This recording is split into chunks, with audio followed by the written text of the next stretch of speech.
Genesis 28 through 29:35. So Isaac called for Jacob, blessed him, and said, "You must not marry any of these Canaanite women. Instead, go at once to Paddan Aram, to the house of your grandfather Bethuel, and marry one of your uncle Laban's daughters. May God Almighty bless you and give you many children, and may your descendants multiply and become many nations. May God pass on to you and your descendants the blessings he promised to Abraham. May you own this land where you are now living as a foreigner, for God gave this land to Abraham."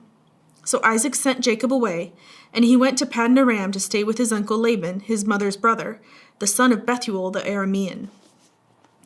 Esau knew that his father Isaac had blessed Jacob and sent him to Paddan Aram to find a wife, and that he had warned Jacob, "You must not marry a Canaanite woman." He also knew that Jacob had obeyed his parents and gone to Paddan Aram.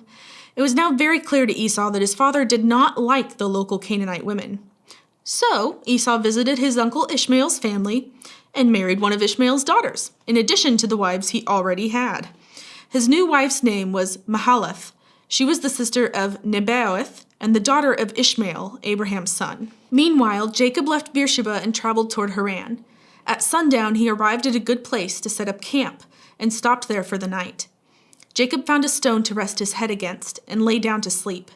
As he slept, he dreamed of a stairway that reached from the earth up to heaven, and he saw the angels of God going up and down the stairway. At the top of the stairway stood the Lord, and he said, "I am the Lord, the God of your grandfather Abraham and the God of your father Isaac. The ground you are lying on belongs to you. I am giving it to you and your descendants. Your descendants will be as numerous as the dust of the earth.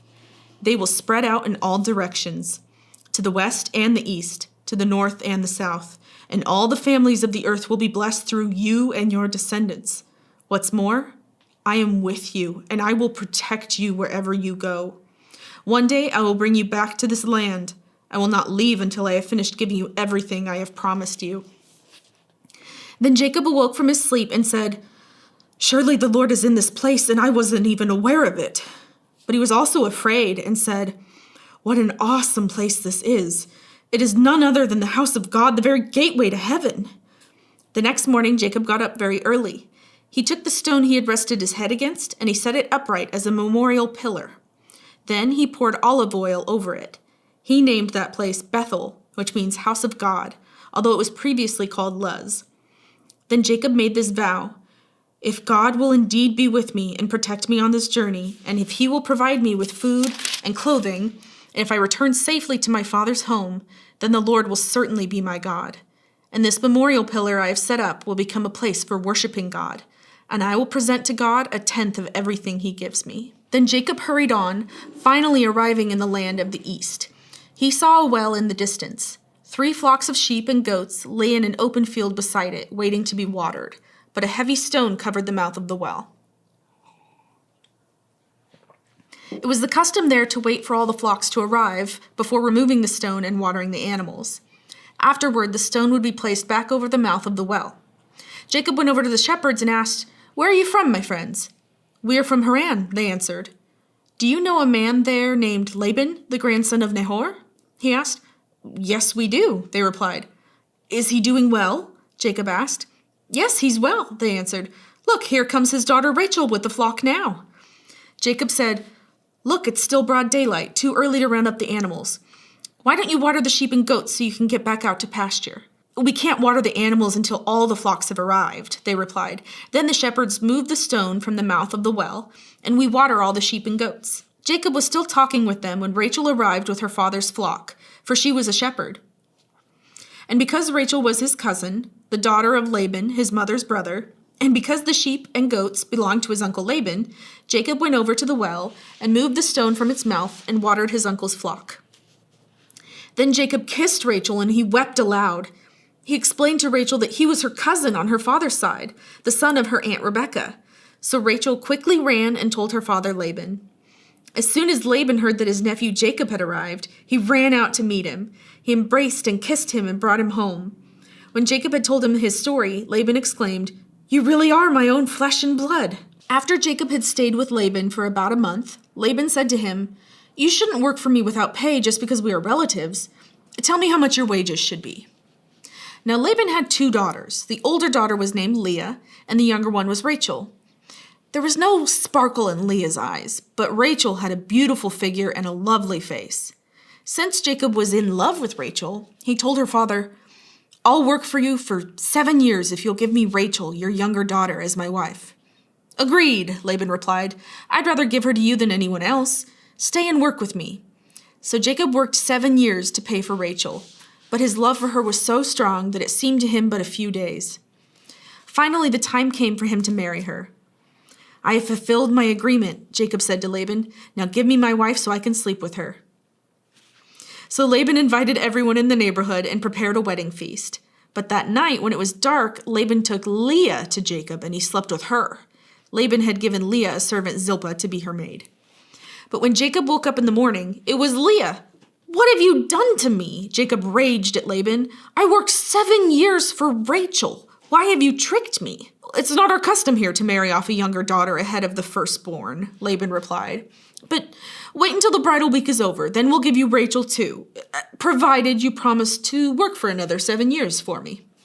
So Jacob agreed to work 7 more years. A week after Jacob had married Leah, Laban gave him Rachel too. Laban gave Rachel a servant, Bilhah, to be her maid. So Jacob slept with Rachel too, and he loved her much more than Leah. He then stayed and worked for Laban the additional 7 years. When the Lord saw that Leah was unloved, he enabled her to have children, but Rachel could not conceive. So Leah became pregnant and gave birth to a son. She named him Reuben, for she said, "The Lord has noticed my misery, and now my husband will love me." She soon became pregnant again and gave birth to another son. She named him Simeon, for she said, "The Lord heard that I was unloved and has given me another son." Then she became pregnant a 3rd time and gave birth to another son. He was named Levi, for she said, "Surely this time my husband will feel affection for me, since I have given him 3 sons." Once again, Leah became pregnant and gave birth to another son. She named him Judah, for she said, "Now I will praise the Lord." And then she stopped having children. Matthew 9:18-38. As Jesus was saying this, the leader of a synagogue came and knelt before him. "My daughter has just died," he said, "but you can bring her back to life again if you just come and lay your hand on her." So Jesus and his disciples got up and went with him.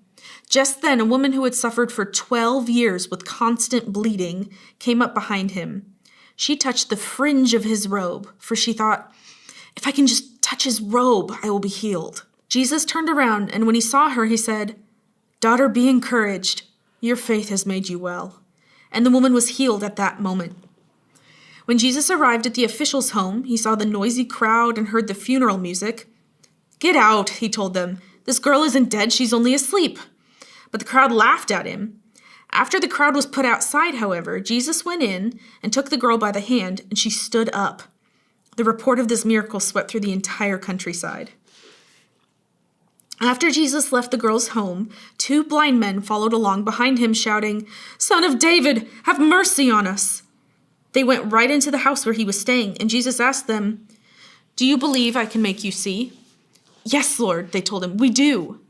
Then he touched their eyes and said, "Because of your faith, it will happen." Then their eyes were opened and they could see. Jesus sternly warned them, "Don't tell anyone about this." But instead, they went out and spread his fame all over the region. When they left, a demon-possessed man who couldn't speak was brought to Jesus. So Jesus cast out the demon, and then the man began to speak. The crowds were amazed. "Nothing like this has ever happened in Israel," they exclaimed. But the Pharisees said, "He can cast out demons because he is empowered by the prince of demons." Jesus traveled through all the towns and villages of that area, teaching in the synagogues and announcing the good news about the kingdom. And he healed every kind of disease and illness. When he saw the crowds, he had compassion on them because they were confused and helpless, like sheep without a shepherd.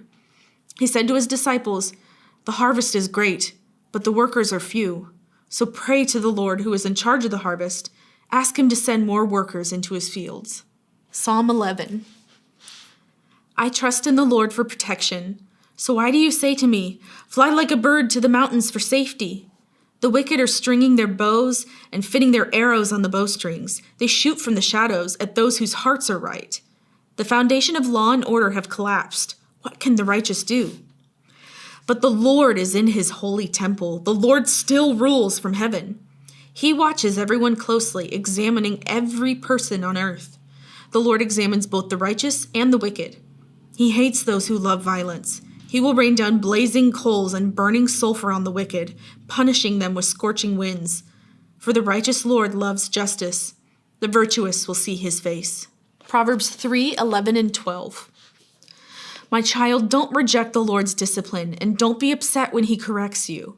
For the Lord corrects those he loves, just as a father corrects a child in whom he delights.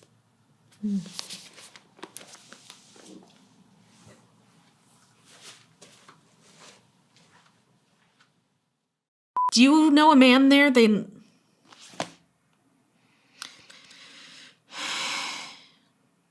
I quit. Do you know a man there? Do you know a man there? Do you know a man there? And we water all the sheeps and goats. I just said sheeps. That's not the plural of sheep. The plural of sheep is ship. No, it's not.